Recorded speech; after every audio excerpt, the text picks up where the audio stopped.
सामर्थ्य है, कंपनी में कितना पावर है कि एक आम आदमी को कहां से कहां पहुंचा सकता है। ऐसे डिस्पैच सेंटर्स आपको हिंदुस्तान के हर कोने में मिलेंगे। सर, एक से अनेक सेशन एक बहुत बड़ा मंच है और मैं अभी तो इस मंच के लिए अपने आप को एक स्टूडेंट समझता हूँ और एक छात्र की यही लालसा होती है कि उसको कुछ न कुछ हमेशा सीखने को ही मिले और मैं यहाँ से बहुत कुछ सीखता रहता हूँ और आज बहुत अच्छा मुझे गुड न्यूज़ मिला और उसके लिए आप सभी लोगों को बहुत-बहुत मैं नमन करना चाहूँगा, बहुत-बहुत आभार व्यक्त करना चाहूँगा।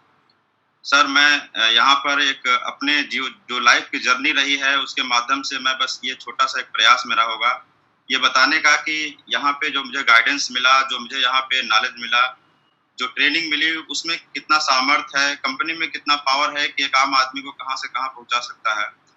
तो मैं अपने एक लाइफ़ जर्नी के माध्यम से कुछ बातें अपनी शेयर करना चाहूँगा। सर, मेरी भी लाइफ़ में बहुत सारे लोगों की लाइफ़ में हर प्रकार की चीज़ें आती हैं, प्लस पॉइंट आते हैं, नेगेटिव पॉइंट आते हैं, बहुत सारी दिक्कत परेशानियाँ आती हैं। मेरे भी लाइफ़ में कुछ ऐसी चीज़ें हुई, लेकिन मेरा मानना ये है कि सर ये सब चीज़ें स्ट्रगल मेरे लिए नहीं है क्योंकि ये अलग-अलग मेरी लाइफ़ के रंग हैं, जो मुझे हमेशा जब याद आती हैं तो कुछ न कुछ हमेशा सीखने को मिलता है और मेरे व्यक्तित्व को एक नया आयाम मिलता है, एक नई सोच मिलती है।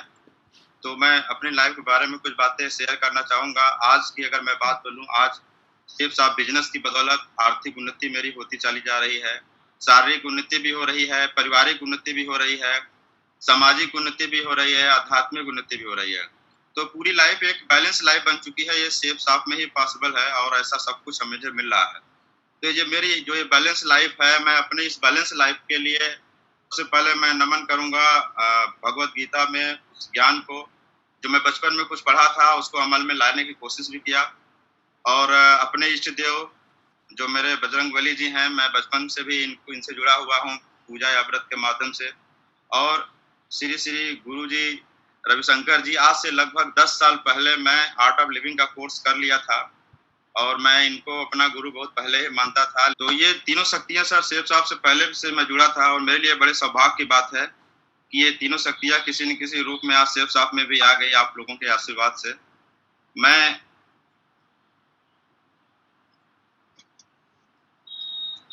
मैं नमन करना चाहूँगा आज इस मंच से आप सभी डायरेक्टर्स का, Rajat Verma sir, Rajpal Arora sir, Harish Sodhi sir, Raju Anand sir, Siddharth Sehgal sir.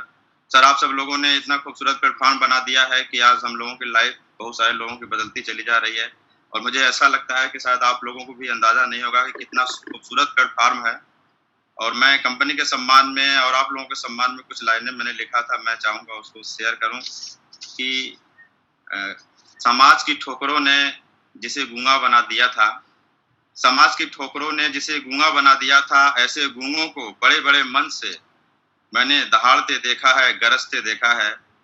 जो कभी कहते थे मैं चल नहीं सकता, सिर्फ़ साँप की रोशनी में उन्हें भागते देखा है, दौड़ते देखा है।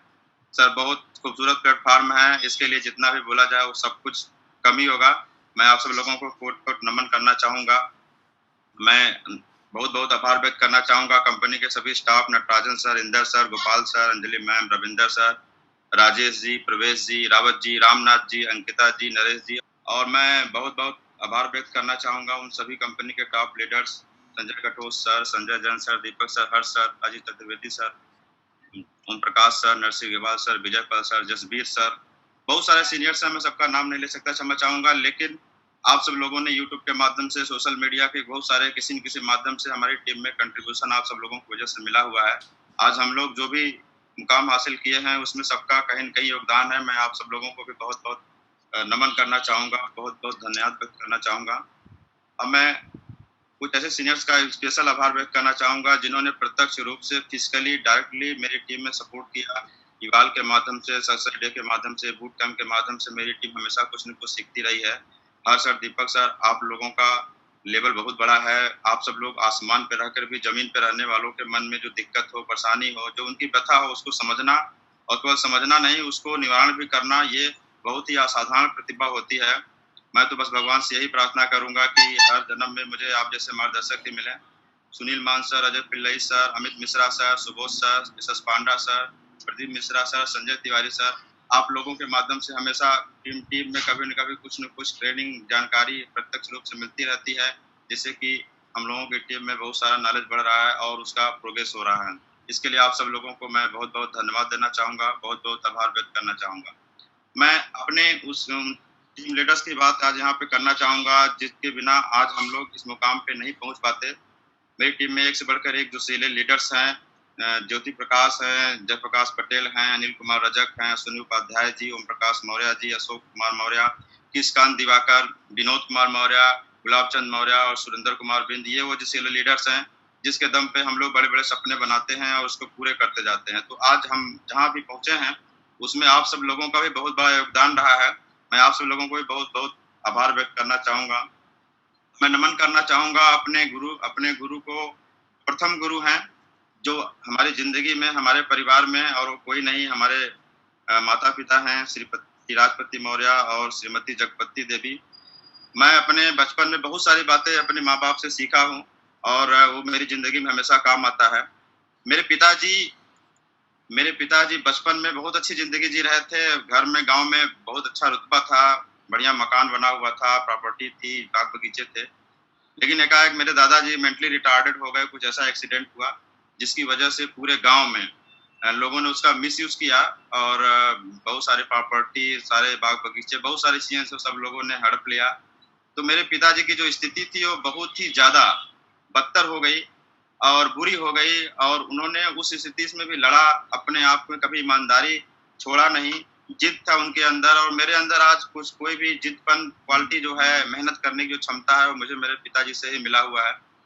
और मैं मेरे 4 बहनें थी, एक-एक करके उस स्थिति में मेरे पिताजी ने किस तरीके से सब कुछ बेड़ा पार लगाया, सबको जो है शादी किया। और मेरी माँ, उनसे भी मुझे बहुत कुछ सीखने को मिला। मेरी माँ बहुत ही ज़्यादा मेहनत करती थी, जब वो उठती थी उसके बाद से लेकर सोने तक मैं हमेशा उनको देखता था, कुछ न कुछ करती थी। 24 घंटा के अंदर कोई एक इंसान कितना ज़्यादा काम कर सकता है, ये मैंने अपनी माँ से सीखा है। और जब काम करो तो इतना नशा हो काम करने में कि सब कुछ भूल जाओ, ये भी मैंने अपनी माँ से सीखा है।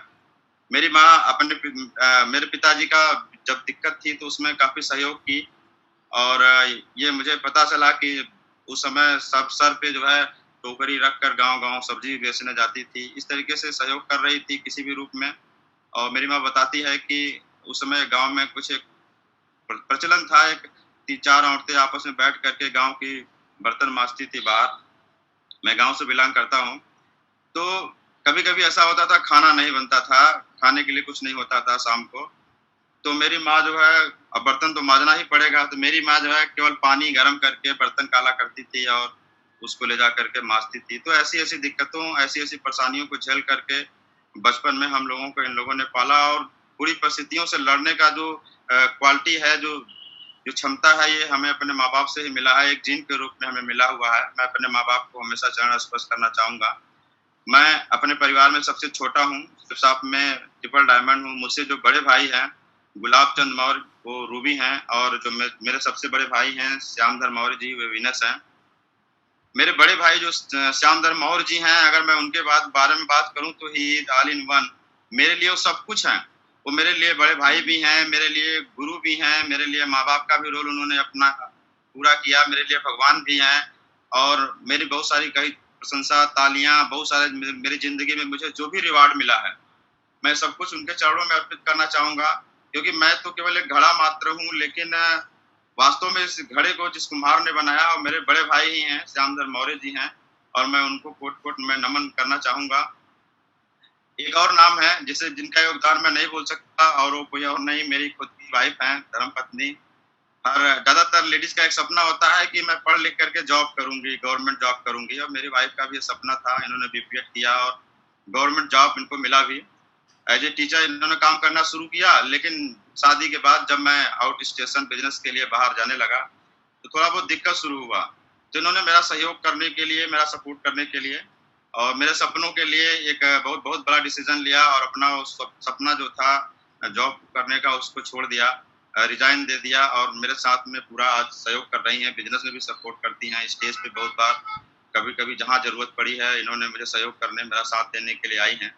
तो मैं इनके भी योगदान को मैं भुला नहीं सकता। मैं खुद राम तो नहीं बन पाया, लेकिन इन्होंने त्याग करके सीता का रोल मेरे लिए कर ही दिया है।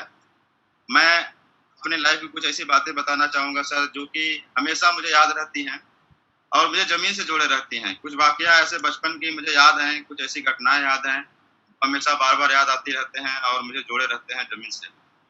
मैं जिस स्कूल में पढ़ता था, प्राइमरी स्कूल, ये मैं फ़ोटो तो गूगल से निकाला हूँ, अपनी बात को रखने के लिए, लेकिन मैं जिस स्कूल में पढ़ता था, वो शायद इससे भी बुरी स्थिति में था। बैठने के लिए वहाँ पर जगह नहीं हुआ करता था, ज़मीन पे ही बैठते थे। घर से हम लोग बोरा ले जाते थे बैठने के लिए और वहाँ पेड़ में नीचे बैठते थे, खुले आसमान में बैठना पड़ता था और जो हम लोगों का बैग होता था, वो भी झोले का बना हुआ था। इस तरीके के स्कूल था। मैं वहाँ पे एक वाक़या मैं बताना चाहूँगा उस समय का। मैं 3-4 लड़के थे जिनके साथ में खेला करता था। उसमें से एक लड़का ऐसा था जो नर्सरी स्कूल में पढ़ता था और मेरी ज़िंदगी का ये बहुत ही यादगार चीज़ है जो मैं कभी भूल नहीं सकता। वो लड़का नर्सरी में जब जाता था तो बहुत बढ़िया कपड़े पहन के जाता था और उसका जो मेंटेनेंस होता था, मैं देखता था, बहुत प्रभावित होता था। मैं सोचता था कि मैं भी जो है ऐसे स्कूल में पढ़ूँ। तो मैंने एक बार क्या किया कि स्कूल में प्राइमरी के लिए निकला घर से, लेकिन मैं रास्ते में उसके साथ हो लिया और मैं उसके साथ उसके स्कूल जाने लगा। मेरा बचपना था कि मैं इसके स्कूल में पढ़ूँगा। लेकिन रास्ते में मुझे कुछ प्राइमरी के लड़के मिल गए सीनियर और मुझे पहचान लिया और पकड़ के ले गए मुझे। जो प्राइमरी के हेडमास्टर थे उनके यहाँ पे पेश किया गया और उन्होंने मुझे डाँटा, बहुत फटकारा, मारा भी और बोला कि जो है कि तुम्हें वहाँ नहीं जाना है। लेकिन मैं रोने लगा, मैंने बोला कि नहीं मुझे जाना है। तो उन्होंने मुझे एक दिलासा दिया, झूठी दिलासा थी कि तुम अगर 20 तक का टेबल याद कर लो तो मैं तुम्हें जो है वहाँ पर तुम्हारा एडमिशन हो जाएगा। और उन्होंने ये सोच के बोला था कि याद भी नहीं करेगा और वो जहाँ वहाँ बात ही खत्म हो जाएगी। लेकिन मैं जिद था, 2-3 हफ्ते के अंदर मैंने सब याद कर लिया और उस लड़के के साथ मैं दोबारा चला गया उसके स्कूल में। ये सोच करके कि बचपना ही था, लेकिन ये सोच रहा मन में ये बात थी कि वहाँ सुनाऊँगा तो हो सकता है मेरा एडमिशन कर दें। और मैं जब वहाँ पे गया तो मैडम वहाँ पे मिली मुझे, उन्होंने मुझे देखते ही डाँटना शुरू कर दिया। मैंने सोचा कि क्यों डाँट रही हैं, क्या बात है? तो मेरा जो उसमें हुलिया था शायद उसी वज़ह से डाँट रही होंगी, क्योंकि वहाँ पे जितने बच्चे थे सब बढ़िया वेल मेंटेन थे, अच्छे कपड़े थे, लेकिन मेरे जो कपड़े थे वो उस ज़माने में जो प्राइमरी के बच्चे होते थे, शर्ट में सब काली दूधी सब लगी हुई थी और पैंट वगैरह भी नहीं होता था, वो नाड़ा वाला जो व्यवस्था होती थी। तो मुझे उनको लगा होगा कि किसी दूसरे ग्रह से आ गया, ऐसा समझ में आ रहा होगा। तो उन्होंने मुझे बहुत डाँटा और बहुत बुरी तरीके से डाँटा और उन्होंने मुझे भगा दिया स्कूल से डाँट करके और मुझे वो चीज़ हमेशा याद रहती है, भूलता नहीं है। मेरी लाइफ़ का ऐसा पहला रिजेक्शन था और मुझे बहुत ज़्यादा गहरा सा चोट भी लगा उस समय, अंदर से मुझे बहुत मैं हिला। मैं रास्ते भर से रोते हुए आया था और दोबारा फिर कभी जो है मैंने नाम नहीं लिया कि मैं नर्सरी में पढ़ूँगा। मैं प्राइमरी में ही पढ़ता रहा, उसके बाद मैं भूल गया नर्सरी का नाम और इस तरीके से मैं पढ़ता रहा। फिर मैं जूनियर हाई स्कूल में मैं गया, वहाँ एक अलग स्कूल में मेरा एडमिशन हुआ। वहाँ पर भी एक ऐसी घटना है जो याद आती है कि मेरे जो क्लास टीचर थे उन्होंने एक माहौल बनाया था कि जो उनसे कोचिंग पढ़ेगा उसको नंबर अच्छा देते थे वो। तो मैं उनसे कोचिंग नहीं पढ़ पाया, तो उसका मुझे खामियाजा ये भुगतना पड़ा कि उन्होंने कभी भी मुझे नंबर उतना नहीं दिया जितना मिलना चाहिए, मेरा नंबर हमेशा काट देते थे। और मैं पहला स्थान का उसमें हकदार था, लेकिन मुझे हमेशा दूसरे स्थान या तीसरे स्थान पे कर देते थे। तो मैं ये कष्ट लेकर के मैं पढ़ाई करा और पढ़ाई के साथ-साथ घर में खेती-बाड़ी भी होती थी, उसको भी मैं करता था और हमारे घर से 2-3 किलोमीटर दूर एक चौराहा था, इंदिरा मिल चौराहा, वहाँ पर हम लोगों ने सड़क पे बैठ कर के सब्ज़ी वगैरह भी बेचा। मैंने भी बेचा, मेरे बड़े भाई भी इस तरीके से सहयोग किए। मतलब पूरे परिवार में हर आदमी अपने-अपने स्तर से परिवार को आर्थिक स्थिति में सहयोग कर रहा था, जो जैसे कर सकता था। इसी तरीके से मैंने इंटर पास किया। इंटर पास करने के बाद मैंने मेरे दिल में ये बहुत बड़ी इच्छा थी कि मुझे कुछ बड़ा करना है, लेकिन आँखों के सामने सब धुंधला-धुंधला था, कुछ भी क्लियर नहीं था कि मुझे क्या करना है, क्या नहीं करना है, कुछ साफ क्लियर नहीं आ रहा था। बस एक इच्छा थी, कुछ बड़ा करना चाहिए लाइफ में। तो मेरे बड़े पिताजी और मैंने एक प्लान बनाया। मेरे पिताजी ने एक साइकिल पे मुझे पीछे बिठा करके कैरियर पे ले गए, एक मेरे रिश्तेदार थे और उनके पास में ले जाके बोलते हैं कि इसको टेलर वाला, वो टेलर थे, उनको टेलर सिखा दो। टेलर बनना, इसका टेलर वाला काम सिखा दो, ये अगर कोई काम नहीं कर पाया तो कम से कम टेलर बन जाएगा, तो ये जो है लाइफ में रोज़ी-रोटी तो चली जाएगी। और वहाँ मेरी ज़िंदगी का शायद वो टर्निंग पॉइंट था। मेरे रिश्तेदार का मैं बहुत-बहुत धन्यवाद देना चाहूँगा। उन्होंने मुझे 2-4 बातें पूछी, पढ़ाई-लिखाई की और मुझसे बड़ा प्रभावित हुए। तो उन्होंने मुझे सलाह दिया कि तुम जाओ इलाहाबाद और वहाँ पे तैयारी करो मेडिकल के लिए और यहाँ पर घर का चक्कर छोड़ दो, नहीं तो तुम ये छोटा-मोटा काम भी करके ही रह जाओगे। फिर मैं वहाँ से डिसीजन लिया और 2-4 दिन के बाद मैं अपने एक गांव के एक लड़के के साथ में इलाहाबाद चला आया और मेडिकल का प्रिपरेशन करने लगा। ये मेरा रियल फोटो है। मैं इलाहाबाद में एक बेसमेंट था, वहाँ पे रहता था, छोटा सा कमरा था। ये वहाँ पे बहुत सारे बच्चे पढ़ने के लिए आते हैं, एंट्रेंस के लिए, टेस्ट के लिए तैयारी करने के लिए आते हैं। मैं भी गया था उस भीड़ में शामिल होने के लिए। और एक छोटा सा कमरा, चेयर के भी जगह नहीं था, तख्त पे बैठ के पढ़ता था। और ये पीछे दीवार में सीलन वगैरह भी रहता था। और भी बहुत सारे ऐसे लड़के थे जो इस तरीके से अपना वहाँ पे स्टडी कर रहे थे। हम लोगों ने सीरियसली लिया, मेडिकल के लिए बहुत मेहनत किया, बहुत प्रयास किया और पढ़ाई करने के लिए रात जागते थे, 2 बजे 3 बजे तक बहुत मेहनत किया। मैं डॉक्टर भी हूँ, डायमंड भी हूँ और मुझे पता है कि दोनों में क्या अंतर है। एक डॉक्टर बनने के लिए आदमी को कितना मेहनत करना पड़ता है और एक डायमंड बनने के लिए कितना मेहनत करता है। तो मैंने दोनों जिंदगी जिया है। लेकिन मैं यहाँ पे जरूर बोलना चाहूंगा कि दूसरे जो फील्ड होते हैं वहाँ पे कामयाब होना बहुत कठिन होता है। हम लोग रात जागते थे, डिस्कशन करते थे, ये बहुत सारे तरीके अपनाते थे जागने के लिए। रात को 1 बजे 2 बजे ठंडी में भी नींद भाग जाए इसके लिए कपड़ा साफ करते थे हम लोग। और उस जो हाई ड्राफ्ट की जो शीशी होती थी उसमें ठंडा पानी रखते थे, पलकों में डालते थे, नींद नहीं लगना चाहिए। कभी कभी दौड़ लगाते थे नींद को डांटते हुए कि भाग जाओ और कुछ भी हो लेकिन पढ़ना है तो पढ़ना है। इस तरीके से हम लोग जो है पढ़ रहे थे और स्टडी कर रहे थे। पढ़ने में तकलीफ नहीं थी। तकलीफ तो इस बात की होती थी, साल भर में बीच में ऐसा होता था कि जो अपने दोस्त के साथ होते थे, जिनको नॉलेज भी कम होता था, उनका सिलेक्शन हो जाता था और अपने को लगता था यार मेरा नहीं हुआ, तो बड़ी तकलीफ होती थी। और मेरा एक दोस्त था, उसके साथ ऐसा हुआ कि उसके भी बहुत सारे दोस्त यार सिलेक्शन हो गया और उसका नहीं हुआ, इसको इतना तकलीफ हुई। मैं अपनी जिंदगी में एक ऐसा वाकया बताना चाहूंगा जो शायद कभी नहीं भूलेगा। वो इतना गलत डिसीजन ले लिया कि मैं अपनी जिंदगी में एक ही बॉडी देखा हूँ जो कि फंदे से लटकी थी और वो मेरे दोस्त की थी। और वो उसका दुख यही था कि उसके दोस्त फ्रेंड सर्किल से बहुत सारे लोगों का सिलेक्शन हो गया, उसका नहीं हो पाया था। और ऐसा दुख मेरे भी अंदर रहता था, मैं भी लेकर के चल रहा था लेकिन हिम्मत नहीं हारता था और मैंने कभी ऐसा गलत डिसीजन नहीं लिया। भगवान की बहुत बड़ी कृपा रही। मैं मेडिकल एंट्रेंस अगले साल मैंने जो है क्वालिफाई किया। All India Pvt rank 15th आई और combined pre medical test 83rd। तो मैं अच्छी रैंक थी। कोचिंग वालों ने इलाहाबाद में, कानपुर में, बहुत जगह जहाँ जहाँ कोचिंग वालों संपर्क था, उन लोगों ने रोड पे, चौराहों पे मेरा होर्डिंग पोस्टर सब लगा दिया। मैं जीरो से हीरो बन गया। तो मैं लाइफ से ये बात सीखा कि जो मेरे दोस्त ने जो ये डिसीजन लिया था वो बहुत गलत डिसीजन लिया था। क्योंकि जिंदगी में बहुत सारी तकलीफें आती हैं लेकिन आदमी अगर सोचे तो उन तकलीफों के अंदर, उनके गर्भ में बहुत सारा कामयाबी और बहुत सारी खुशियां छुपी होती है। लेकिन आदमी गलत डिसीजन ले लेता है। लेकिन मैं कभी टूटा नहीं, हिम्मत नहीं हारा और भगवान की कृपा रही। मैं मेडिकल कॉलेज में, GSBM मेडिकल कॉलेज कानपुर में मैंने प्रवेश लिया। जिंदगी में एक नया रंग आया, नई उमंग आई। यहाँ पे एक बात मैं बताना चाहूंगा, मेरे टीम में बहुत सारे लोग जब फॉलो करने जाते हैं, जब मेरा एग्जाम्पल लेते हैं कि MBBS है, इस बिजनेस को करते हैं, तो वहाँ एक सवाल कई बार मेरे सामने आया कि वो वास्तव में MBBS है कि या तो कहीं झोला छाप डॉक्टर तो नहीं है। मैं करताल कटोरा स्टेडियम में इंटरव्यू दे रहा था, अमित सर थे, उन्होंने मुझे वहाँ भी एक सवाल पूछ दिया। उन्होंने मुझसे पूछा कि जो है बहुत सारे लोगों के मन में कंफ्यूजन रहता है कि आप वास्तव में डॉक्टर हैं कि कहीं झोला छाप तो डॉक्टर नहीं है।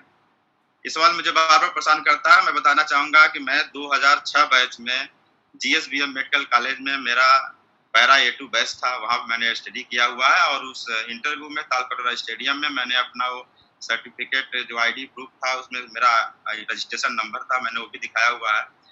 अब जिसको भी शक हो उसको आप दिखा सकते हैं कभी भी, क्योंकि मेरा एक बहुत बड़ा डिसीजन मैंने लिया है और मैंने MBBS किया हुआ है, इसमें कोई दो राय नहीं है। हाँ, जब मैं कॉलेज की लाइफ में जब मेरी शुरू हुई, उमंग तो था लेकिन उमंग थोड़ा फीका पड़ गया जब खर्चे बढ़ने शुरू हो गए। अप्रेंस सिलाने की बारी आई। सारे लड़के जो फ्रेंड सर्किल के लोग थे वो सब लोग ब्रांड ढूंढ रहे थे, कोई इस ब्रांड का, कोई उस ब्रांड का ढूंढ रहा था कि कपड़ा ले लें। लेकिन मैं तो केवल व्हाइट रंग ढूंढ रहा था, जो केवल व्हाइट कलर मिल जाए। और पढ़ने के लिए बुक्स कुछ खरीद पाया, कुछ फोटोकॉपी से काम चलाना पड़ा। और मेस भी वहाँ जो मेडिकल कॉलेज मेस थे वो भी 3 प्रकार के थे, बहुत सारे लोग नहीं जानते होंगे। मेस भी वहाँ पे जो खाना भोजन करने के लिए 3 प्रकार के मेस हुआ करते थे, low class, middle class, high class. और हमारे लिए तो लो क्लास ही जिंदाबाद था। तो इस तरीके से मैं वहाँ पर भी संघर्ष थोड़ा बहुत शुरू हुआ। लेकिन पढ़ाई के साथ मैं पार्ट टाइम कुछ काम भी करता था, कोचिंग पढ़ा लेता था और कुछ खर्चा निकालता था। मैंने कभी रुका नहीं, कभी झुका नहीं। जिंदगी में जो भी परिस्थितियां रही मैं उससे लड़ता रहा और उसी समय मेरी जिंदगी में टर्निंग पॉइंट आया जब मैं सेकेंड क्रॉप का था। पहला जो क्रॉप होता है वो 1 साल का होता है और दूसरा 1.5 साल का होता है। तो मेरा जब दूसरा क्रॉप खत्म होने वाला था तो उसी समय मेरे बड़े भाई ने एक बड़ा बिजनेस शुरू किया और उन्होंने उस बिजनेस में मुझे अपना पार्टनर बनाया और उन्होंने मुझे एक बहुत बड़ा उपहार दिया और वो बिजनेस कोई और नहीं, वो यही बिजनेस है सेफ साहब। मेरी जिंदगी में आया। अमूमन ऐसा होता है कि लोग पहले प्लान देखते हैं उसके बाद आईडी पड़ती है, लेकिन मेरे साथ कुछ उल्टा हुआ।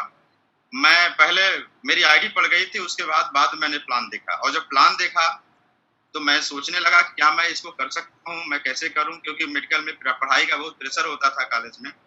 समय एकदम नहीं था लेकिन एक मजबूरी थी, पैसे की थोड़ी दिक्कत थी। तो लोग बोलते हैं ना जहाँ चाह होती है वहाँ राह होती है। तो मैं भी ये सोचने लगा कि कहीं रास्ता निकालना पड़ेगा। तो मैं ये सोचने लगा, एनालिसिस किया कि मेरे जो फ्रेंड के सर्किल के जो लड़के हैं वो कैसे कहाँ समय अपना जो है नुकसान करते हैं। मैंने ये देखा कुछ लोग सैटरडे मूवी देखने जाते हैं, कुछ लोग मैरिज पार्टी अगर होती है उसको भी नहीं छोड़ते, कुछ लोग त्योहार जब होता है, फेस्टिवल जब होता है तो इसलिए घर चले जाते हैं, कुछ लोग स्पोर्ट्स और कल्चरल एक्टिविटी में जो भी समय बीच में अगर मिलता है तो उसमें लगा देते थे, कुछ लोग घूमना टहलना गप लड़ाना इस तरीके से अपना समय लगाते थे, जो भी उनको एक्स्ट्रा समय कभी मिलता था। तो आज मेरे नाम के आगे डॉक्टर भी लगता है, डायमंड भी लगता है और सर ऐसे नहीं लगता है, इसके लिए मैंने कीमत चुकाई है।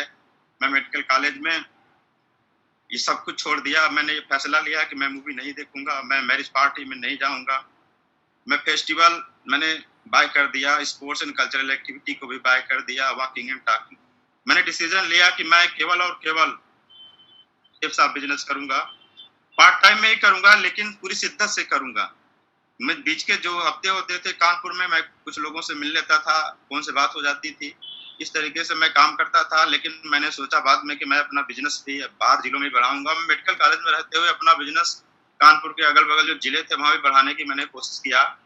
मैं ये बताना चाहूंगा कि शनिवार की रात को मेडिकल कॉलेज में जो फ्रेंड लोग होते थे सब लोगों का एक सिस्टम वहां पे चलता है कि सैटरडे को लोग फुल एंजॉय करते हैं, मूवी देखते हैं, कुछ लोग बियर पार्टी भी करते हैं, कुछ लोग पूरा लाइफ सैटरडे पूरा एंजॉय करते हैं और रविवार को फुर्सत से बढ़िया सोते हैं संडे को। लेकिन मैं चूंकि सुबह संडे को मुझे बस पकड़ना होता था, इसलिए डर से मैं सोता नहीं था क्योंकि थोड़ी आदत खराब हो गई थी देर तक जागने की मेडिकल कॉलेज में। तो मुझे डर था कि अगर मैं सो गया तो उठ नहीं पाऊंगा, इसलिए मैं सोता ही नहीं था कि मुझे सुबह बस पकड़ना है। और रात भर मैं पढ़ता था, तैयार होकर के भोर में मैं बस पकड़ता था और चला जाता था। कभी बांदा चला जाता था, कभी शामली चला गया, कभी उरई चला गया, कभी जालौन चला गया। अगल बगल जो जिले थे मैं वहां जाकर के बस से जाता था और दिन भर वहां प्लान दिखाता था, फॉलो करता था। और फिर वहां भी रात को मैं अपने लीडर्स को बिठा करके जो बिजनेस में एसोसिएट होते थे उनको भी वर्कशॉप ट्रेनिंग करता था। और फिर अगले दिन सुबह सोमवार को मैं फिर भोर में बस में पकड़ करके फिर आ जाता था अपने कॉलेज में। और जाते समय बस में और आते समय बस में थोड़ा बहुत कुछ मार लेता था, सो लेता था। ये मेरा लगभग हर हफ्ते का सर ये शेड्यूल था। मैंने इसके लिए बहुत कीमत चुकाई है और शायद उसका मुझे भगवान ने परिणाम भी दिया।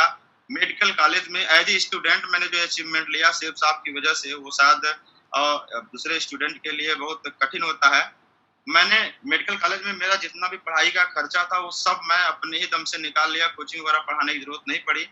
आत्मनिर्भर मुझे बना दिया सेफ साहब ने।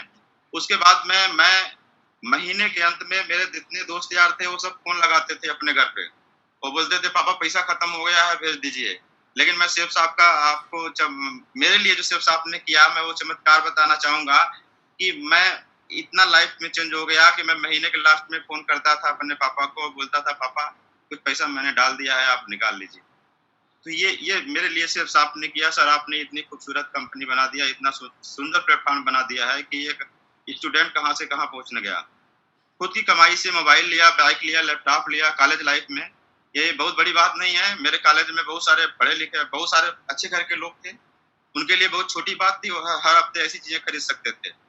लेकिन मुझे खुशी इस बात की थी कि उनके पास में उनके बाप के पैसे का है और मेरे पास में सेफ साहब के पैसे का है, मेरे अपने पैसे का है।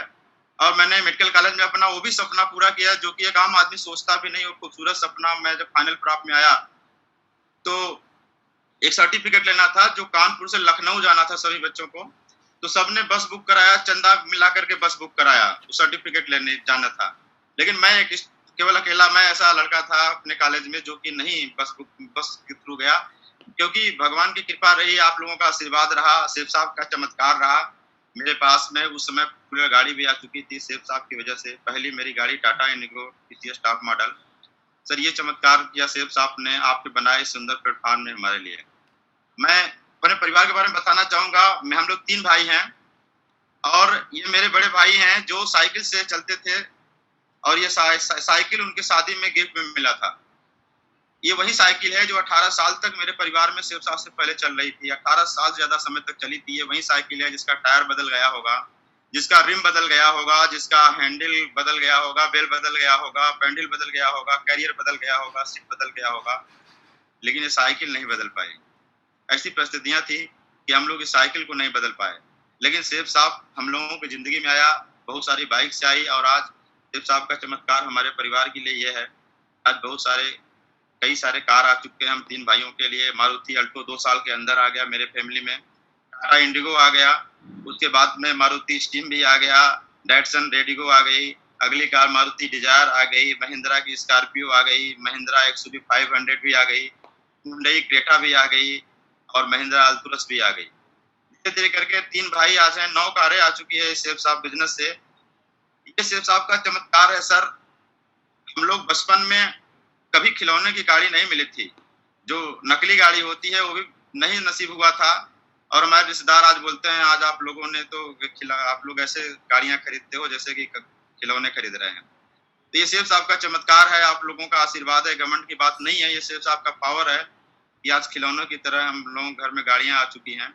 मैं इसके लिए नमन करना चाहूंगा आप सभी डायरेक्टर्स को जिन्होंने इतना सुंदर प्लेटफॉर्म बनाया हुआ है।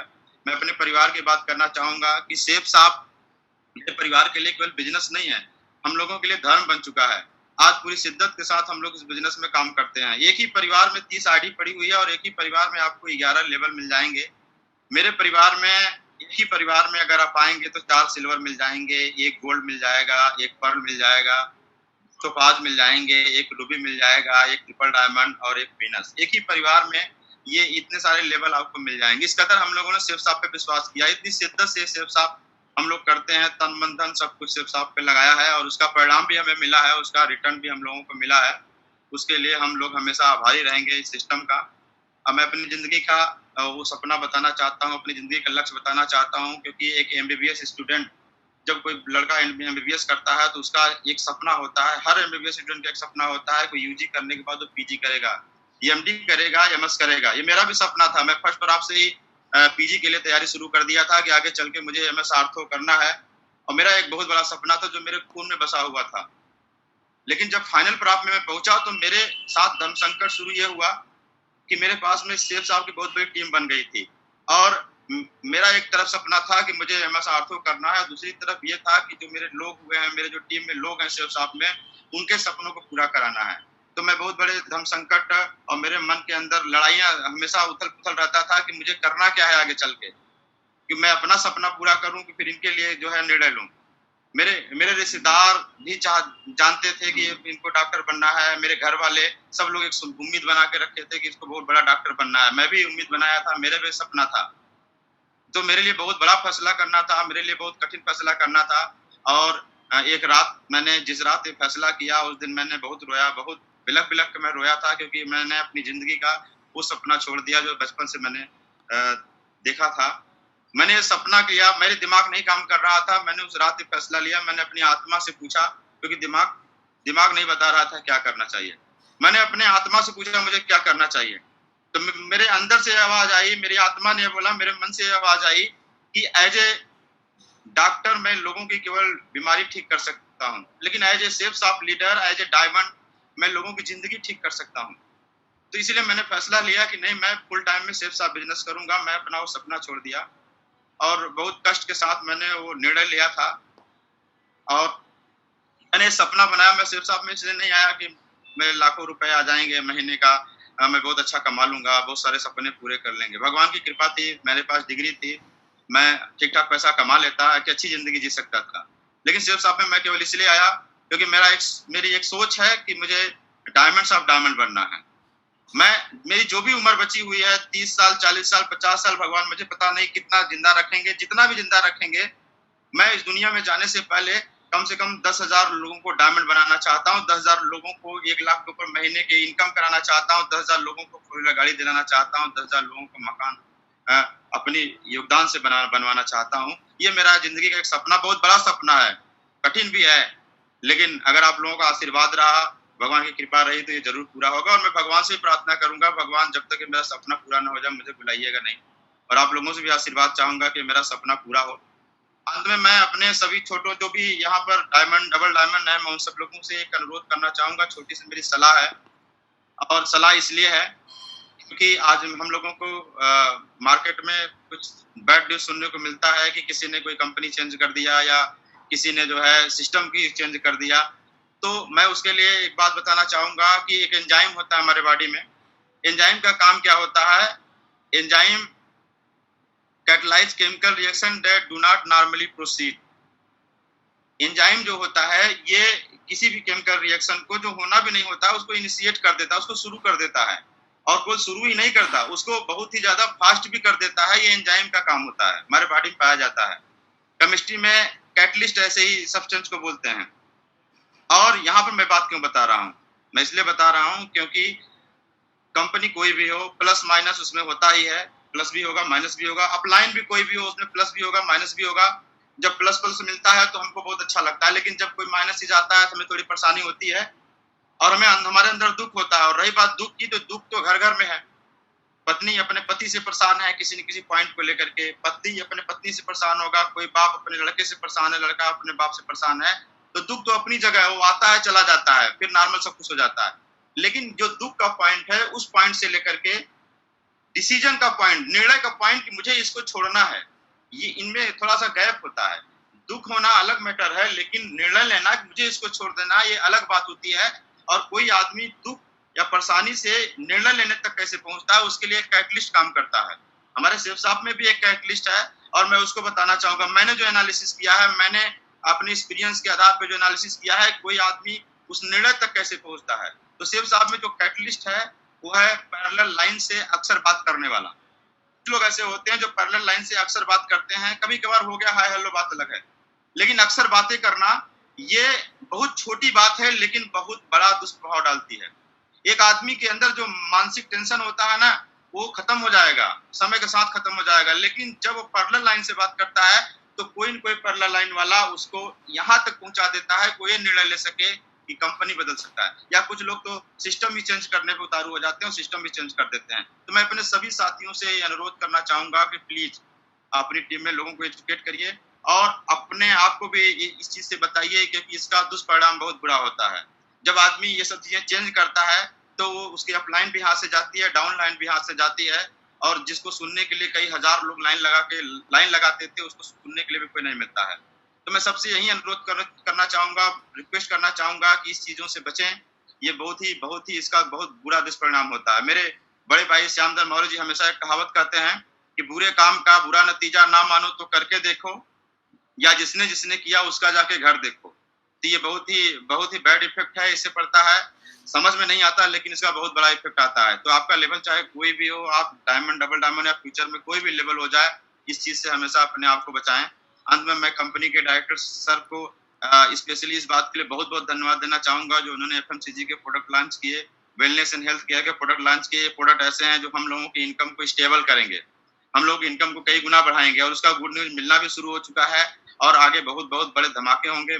वेलनेस प्रोडक्ट एक ऐसा प्रोडक्ट है जो कि आने वाले नेटवर्क मार्केटिंग का एक बहुत बड़ा स्कोप है। और इसमें मैंने ये देखा है कि जब किसी की बीमारी ठीक हो जाती है तो वो भावनात्मक रूप से कंपनी से जुड़ जाता है, जिसका एक बहुत बड़ा बेनिफिट मिलता है। तो मैं बहुत बहुत धन्यवाद व्यक्त करना चाहूंगा और सर से वादा करना चाहूंगा, हम लोग पूरी ताकत लगाएंगे, पूरी जान लगाएंगे, और ये शेफ साहब में एक से बढ़कर एक बड़ा मुकाम हम लोग हासिल करेंगे। और मैं लास्ट में अपने सभी साथियों को, सभी बड़े महागुरुओं को एक बार फिर से मैं धन्यवाद देना चाहूंगा कि आप सब लोगों ने मुझे इतना समय दिया। थैंक यू सर, बहुत बहुत धन्यवाद सर, बहुत बहुत धन्यवाद sir, thank you sir. Thank you doctor Vijay Maurya ji, बहुत ही शानदार सर, बहुत ही शानदार सेशन, आपकी पूरी लाइफ जर्नी हमने सुनी, आपके स्ट्रगल्स के बारे में पहचाना और उनको महसूस किया। जो 3 टाइप के मैसेज के बारे में आप बता रहे थे, ग्रेड 1, ग्रेड 2, ग्रेड 3, ये असलियत है, ये सच्चाइयाँ हैं। जब आप अपनी कॉन्वोकेशन के डिग्री को लेने के लिए जब आप अपनी गाड़ी में गए, ये अचीवमेंट, और ऐसी अचीवमेंट्स जो हैं वो लाइफ लॉन्ग याद रहती हैं, चाहे आप जो मर्जी गाड़ी ले लें लाइफ में, लेकिन वो जो गाड़ी थी उसकी इम्पोर्टेंस आपकी लाइफ में हमेशा बहुत ही ज़्यादा महत्वपूर्ण। जो आपके 3 भाइयों की एक साइकिल थी, वो मेरे ख्याल से इस पूरे टीम ने, जिसने भी इस बारे में सुना, सबको बहुत भावुक कर दिया कि एक साइकिल, 3 भाई, और आज उसी परिवार में 30 आईडीज पे इकट्ठा सेफ शॉप पे इतना विश्वास, ये एग्जाम्पल सेटिंग है और कुछ नहीं। आप लोग जिस शिद्दत से सेफ शॉप बिजनेस और अपने लाइफ को इस प्लेटफॉर्म पे लाके जी रहे हैं, ये हमारे लिए, सबके लिए बहुत ही गर्व की बात है। आप लोग शाइनिंग एग्जाम्पल्स हो इस कंपनी के, और जो आपने अंत में एक एडवाइस दी कि उतनी ही बात करो जितनी ज़रूरी है, क्योंकि हमेशा पैरेलल सिस्टम और ये बाकी चीज़ें देख के आदमी बहुत इजीली कंफ्यूज हो जाता है। तो उस कंफ्यूजन से दूर रहो, अपनी मेहनत पे ध्यान दो और हमेशा सिर्फ एफर्ट करते रहो। हम सब लोगों की सबसे बड़ी गलती ये होती है कि हम अपनी गलतियां नहीं पहचानते, और गलतियां पहचानना बहुत जरूरी है। जो हमारी खुद की कमियां हैं वो देखना बहुत जरूरी है।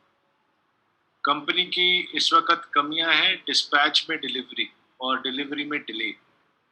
तो ये कंपनी ने पहचाना, और आज इस पहचान का आप जो है, सबसे पहले जो आदमी ये मान लेता है कि इस चीज में कमी है, तो ऑटोमेटिकली उस पर वो काम करना शुरू करता है। तो आज आपने देखा कि कितना शानदार डिस्पैच सेंटर तैयार हो गया, और कितना शानदार तरीके से अब ये प्रॉब्लम जो है, जो सबसे बड़ी प्रॉब्लम हम सबको आई हुई है, क्योंकि हमसे ज्यादा ये प्रॉब्लम आपको आती है।